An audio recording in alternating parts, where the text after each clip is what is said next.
On regarde si le siège d'auto n'est pas fissuré, craqué ou blanchi au niveau du plastique. On vérifie toujours s'il est approuvé par Transport Canada, le saut de sécurité. Puis un siège, c'est bon 10 ans à partir de l'année de la fabrication.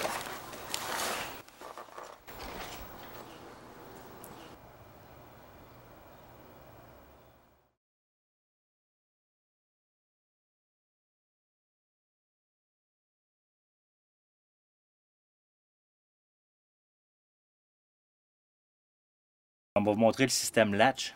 Dans le cas d'un siège pour nourrissons compatible avec le système d'attache latch, les ancrages inférieurs sont retenus à la structure du siège du véhicule grâce à des boucles métalliques de fort calibre à l'intersection du siège et du dossier.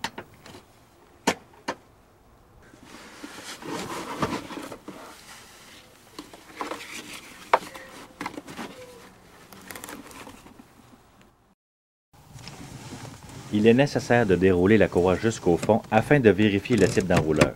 Dans le cas d'une courroie autobloquante, il se bloque.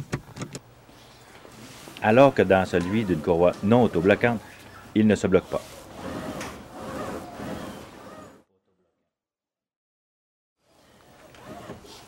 La pince de sécurité doit être installée uniquement dans le cas d'une courroie non autobloquante. La pince de sécurité doit être positionnée à moins de 3 cm de la languette.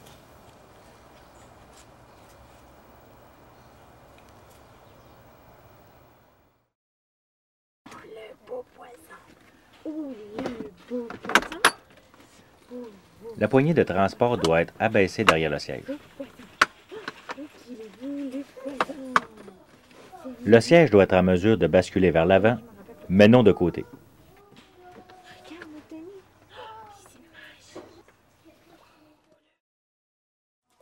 Voici les étapes importantes à suivre lorsque l'on attache un nourrisson sur son siège. En fonction du poids et de la grandeur du nourrisson, les sangles supérieures du harnais doivent être ajustées plus basses que les épaules. À cet effet, les sièges offrent la possibilité de faire ces ajustements techniques en utilisant les fentes de réglage situées à l'arrière du siège. La boucle de retenue des languettes doit être ajustée au niveau des aisselles. Il est primordial de garder l'espace d'un doigt entre le harnais et la clavicule.